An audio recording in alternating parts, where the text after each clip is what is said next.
Good morning, ladies and gentlemen. It's a pleasure to be here and to co-chair this amazing conference with Mohammed. The SAI group is amazing. I had the pleasure of chairing a conference in London, England, the year before last, and they always attract a wonderful crowd. Whenever I have a captive audience, I always like to start with the basics. So I always start with what is privacy, because there's so much confusion as to what privacy is and is not. For example, I want to dispel the myths associated with privacy. People think privacy is all about secrecy. It's about having something to hide. It drives me crazy. That whole expression, if you have something to hide, if you don't have something to hide, then no problem, right? You reveal all your information. I always think that that could have been the motto of the Stasi police in the Third Reich, because the whole point of it is that if you're a law-abiding citizen, the state has a right to access all your information, because what's the problem? You're a law-abiding citizen, and the government should have access to all your data, right? Wrong.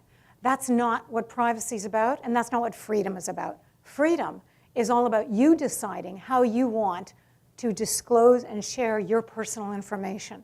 Privacy is all about control. It's about personal control relating to the uses of your personally identifiable data.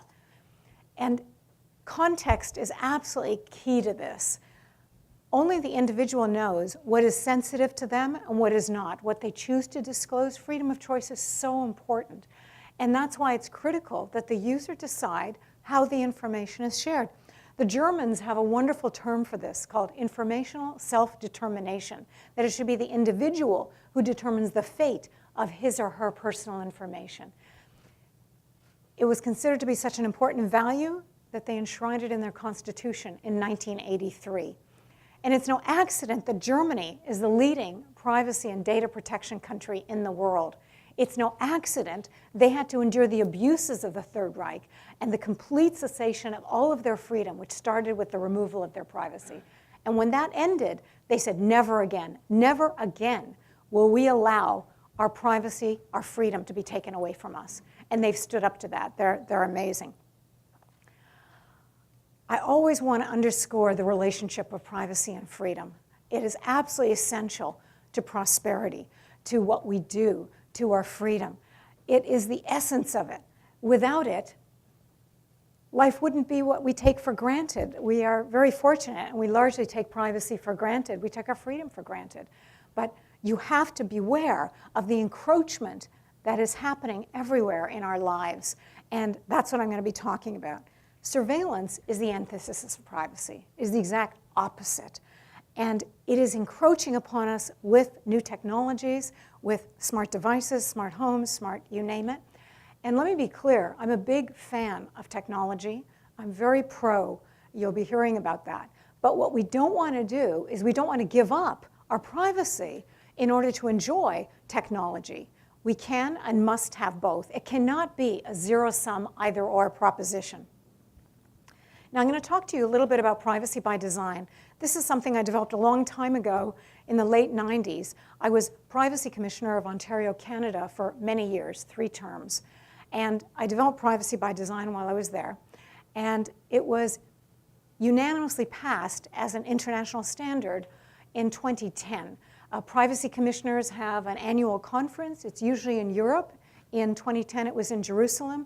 And at the end of a 3 or 4 day conference, we vote on resolutions advanced by various commissioners. And I advanced a resolution in 2010 that privacy by design, which is all about proactively embedding measures into our operations, into technology, so that you can prevent privacy harms from arising, that this had to complement regulatory compliance, which always comes after the fact, after the data breach has happened.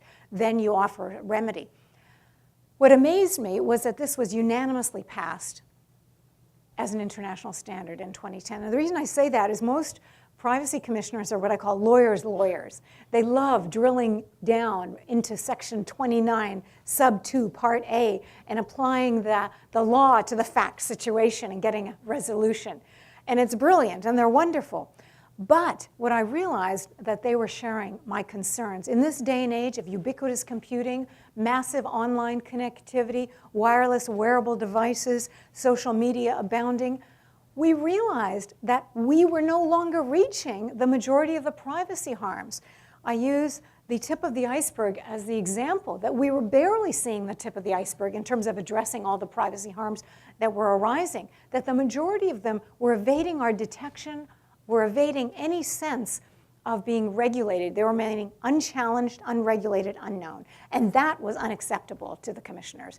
So we decided that we had to have something in addition to regulatory compliance, which is always after the fact, that was no longer sustainable as the sole method of protecting privacy. We needed a model of prevention, which is proactive, upfront, much like a medical model of prevention. Can you imagine going to your doctor and they say, yeah, we did some tests, you got some cancer developing, we'll just see how it gets worse, and then we'll offer you some chemo after the fact. I mean, what an unthinkable proposition. I wanted it to be equally unthinkable that you allow privacy harms to grow and develop and then offer a remedy afterwards.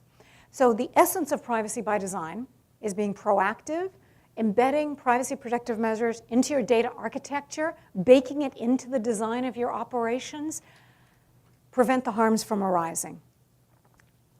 And we've had great success with it. It's been translated into 40 languages. If any of you have a language that does not appear up there, please come and talk to me afterwards. This is how I usually add more languages. But we've had great success. And while I was commissioner, not a week would go by when I wouldn't hear from some country telling me what they were doing in their respective jurisdiction. It was very exciting. Now, the other essential of privacy by design is a rejection of zero-sum models. Let me explain. Zero-sum means you can only have an increase in one area, security, always to the detriment of the other area, privacy, so that the two total to a sum of zero. It is an either-or proposition, win-lose. I have no problem with enhancing security. In fact, I find that that is essential. But you don't do it at the expense of privacy. You must do both. So reject zero-sum, which is always one interest versus another, and substitute and. I call it the power of and. You can have privacy and security at the same time, and you get a much better outcome. It is a doubly enabling system that works again and again. Years ago, I called it the Year of the Engineer, and I went around the world talking almost exclusively to engineer and data scientists, technologists, to make sure they could do what I was asking. Every single one that I talked to said, of course we can do this. Embed privacy into design up front. Of course we can do this. We're smart.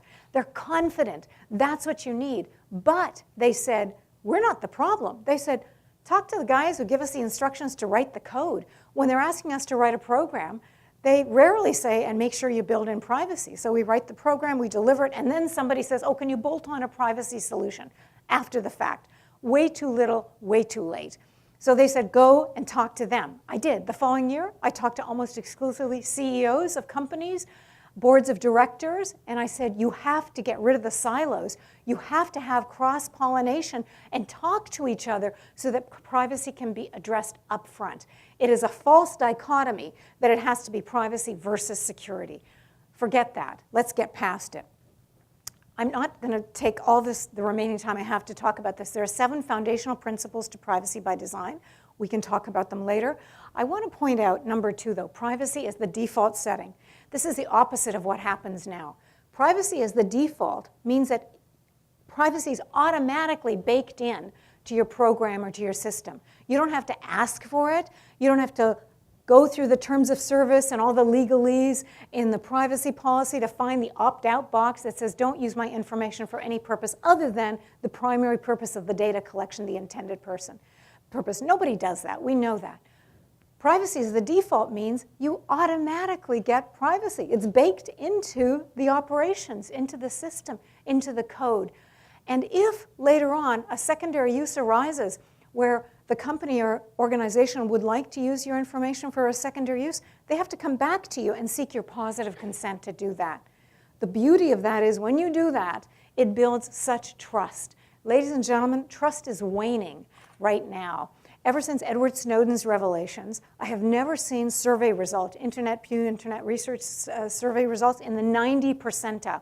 90%, 92%, 91% of the population is saying, We are so concerned about our privacy, and we don't know what to do about it. We have no control. And remember, I said privacy is all about control. So if you develop this trusted business relationship with your customers, you will gain such a competitive advantage because your customers trust you and they're happy to have you use their information for additional purpose that may arise later on. What they don't want is they don't want the data leaked out to unauthorized third parties who they have no knowledge to, they've never consented to. And that's what we have to fear in terms of the smart everything of the world. Just in case you think, well, this sounds interesting, but it's just an academic formulation, pie in the sky, au contraire. This is a compilation of 22 papers we wrote while I was commissioner, partnering with all the major tech companies in the world. Think of a major tech company: Microsoft, Intel, IBM, HP, Oracle. I'm leaving a bunch out. We covered all these subjects. And it's so important because these major tech companies were saying, of course we can do this. I remember Intel, we wrote a paper on remote home health care where people, as they're growing older, who live alone, still want to stay in their homes. They would like to preserve their home living as long as they can, but they might need some assistance. So Intel had these great sensors you can put on someone's bed, for example, who, if the individual gets up in the middle of the night to use the restroom, but they haven't returned within a predetermined period of time, the sensor goes off. But it wirelessly sends the information in encrypted form to the party that you have agreed to before with the positive consent of the individual, and that party alerts whatever assistance is needed. It's brilliant. No data leakage to unauthorized third parties. Nobody else knows what's going on, but total protection and security and privacy. It's just one of, there are countless examples in this paper if you want to take a look at it. Japan was an early adopter of privacy by design, and they wrote me this just before my last term as commissioner ended. And I thought, if the Japanese can understand that, and they insist on the principle of positive sum, which is doubly enabling, not zero sum, and they've become enlightened with privacy by design, I thought we English-speaking people should surely be able to grasp this idea. It's not that hard.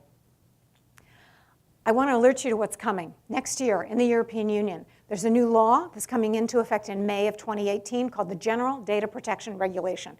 Keep your eyes open for this. This is huge, and it is unbelievable. It's one overarching law that will be replacing the 28 privacy laws of the 28 member countries, and this will be raising the bar dramatically. It is going to be so exciting.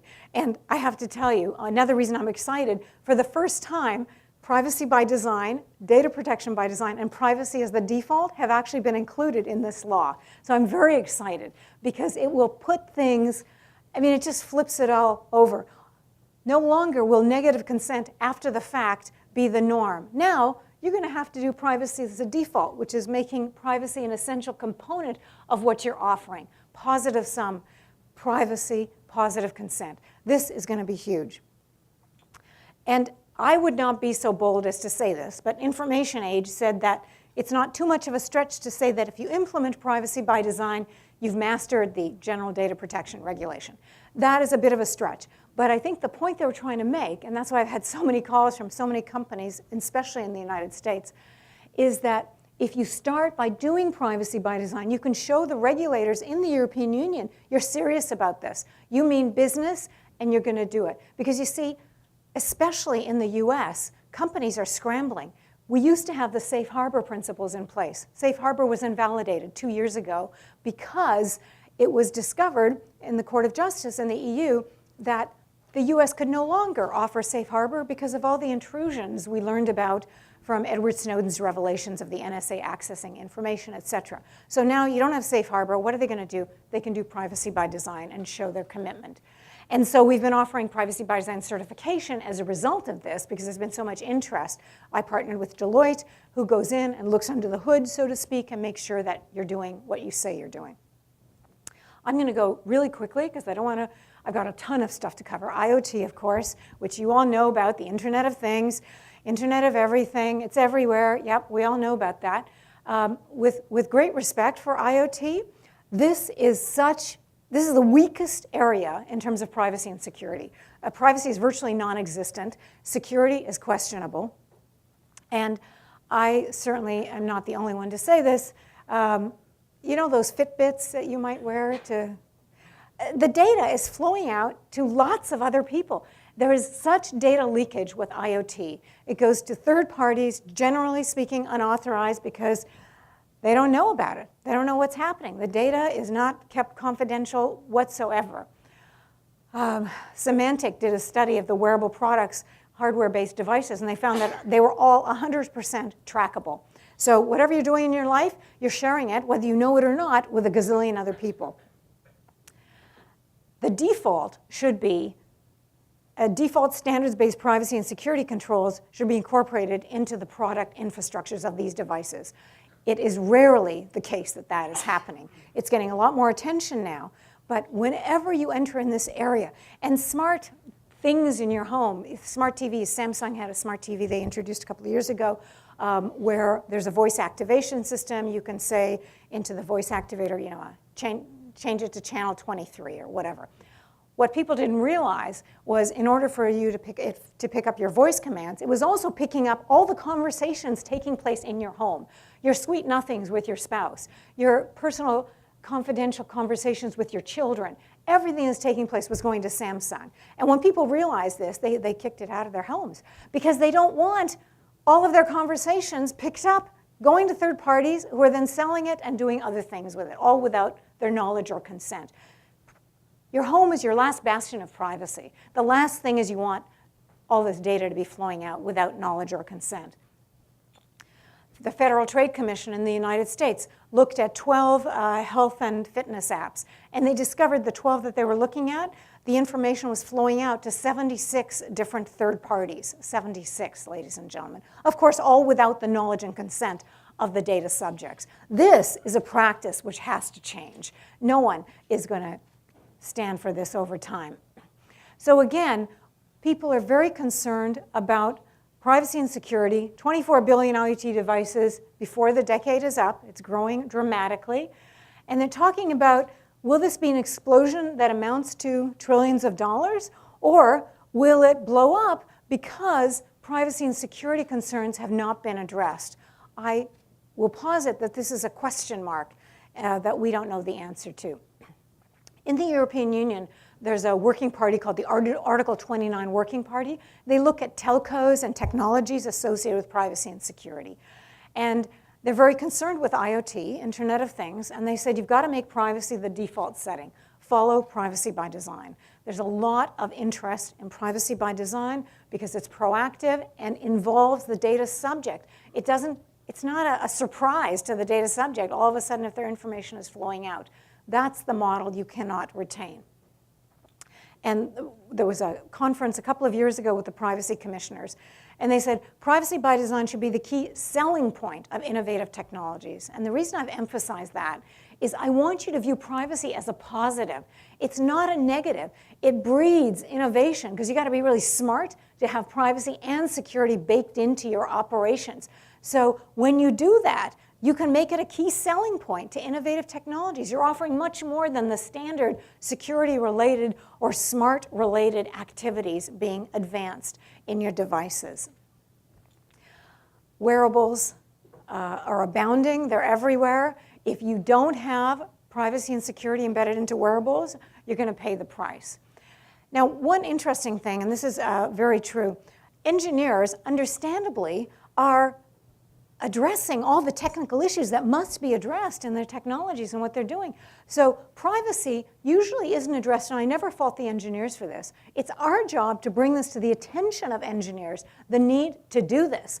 So I've talked to gazillions of engineers, and I love engineers. Cisco actually has a privacy engineering group, and they're focusing on the need to embed privacy by design via privacy engineering into their operations. So Cisco's doing a fabulous job in this, and many others. It is our job to bring it to their attention. Now, just to give you an idea, if you think, well, it's not really that big a deal, not a lot of data breaches, privacy infractions, au contraire, 9 billion and counting since 2013, and only 4% of the information in these breaches were encrypted. Now, you know encryption is such an amazing tool. End-to-end encryption that Apple is proliferating, there's all kinds of encryption. It is so remarkable. And we have to, at the very least, ensure that this is an attribute of so many of our technologies. And in years to come, when you have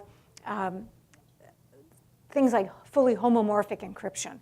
Homomorphic encryption allows you to engage in data analytics and research in an encrypted space.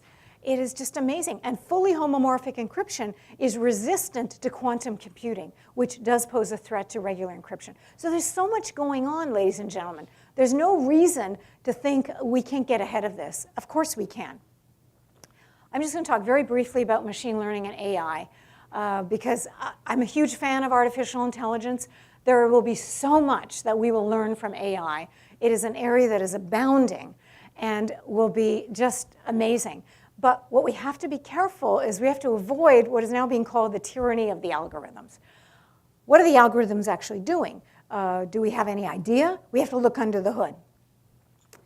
This is just, I love this quote, only because data scientists, who are the ones who write the machine learning algorithms, et cetera, 2 years ago, they said, 3 years ago, they said that 88% said that they were worried about privacy.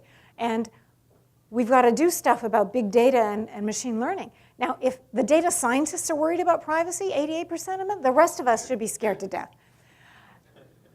Algorithms can discriminate. There's an enormous amount of information in terms of how, especially in AI, when you're talking about machine learning, it is learning based on existing pools of data where it's learning from. And there's a lot of bias embedded in those existing pools of data. So prejudice can proliferate. The Global Commission on Internet Governance talked about this very recently in terms of algorithms needing to remain neutral, and that is not presently the case. I love Kate Crawford's amazing. She's just organized an amazing AI institute in New York, and she said we need to be vigilant about how we design and train these machine learning systems so that we truly do have a fair and equitable system. It can't just be the beliefs of certain individuals. She says AI is a white guy's problem, but what she meant by that is a systemic view of looking at this. And the tyranny of algorithms, which I mentioned, can often eliminate any context associated with the data. And I mentioned earlier how important context is. Context is key to privacy and data. Algorithmic transparency will go a long way because it will allow us to examine the algorithms and the way in which the machine learning has been taking place. So there has to be some looking under the hood and really getting a sense of how is this stuff operating. The ACM, the Association of Computing Machinery, a huge association in terms of engineers, they also called for, they said there's growing evidence that some algorithms and analytics can be opaque, making it impossible to determine whether their outputs may be biased or erroneous. We have to look under the hood, ladies and gentlemen. So I've developed this. I just did this this summer. I'm calling it AI Ethics by Design. 7 principles to explore what we need to do with AI so that we can have transparency and accountability. That's absolutely critical. And ethical principles associated with the treatment of personal data. We have to have oversight in terms of who's going to look at this stuff, who is going to look under the hood and point to the problems. So we can discuss this later if we have time, but there has to be a way to address these issues. So I've been advancing my AI Ethics by Design to various AI groups seeking their input. So if you have any comments, I would love to hear about them. I'm going to wrap up by telling you 2 new things that are happening. In addition to Privacy by Design, I've just organized a new international council on global privacy and security by design. I thought it was time to really highlight the and in terms of privacy and security. And I wanted to do this because there is such a backlash after the massive increase in terrorism, unfortunately, that we've been witnessing in the last few years. Whenever there's an increase in terrorist incidents dating back to Charlie Hebdo, San Bernardino, Manchester, Vegas, you name it, the pendulum swings right back to forget about privacy, we need security. Of course we do, but not to the exclusion of privacy. You must have both. We can have both. So my wonderful council, the founding members, my board of directors, Darren Entwistle is the CEO of TELUS, one of our major telcos here in Canada. Michael Chertoff is the second Secretary of Homeland Security in the United States. Jill de Kerchove is the director of EU counterterrorism and Greg Wolfland is the CEO of a major company, SecureKey. These individuals, immediately when I asked them would they consider joining and leading this group, they immediately said yes. They're amazing, amazing individuals.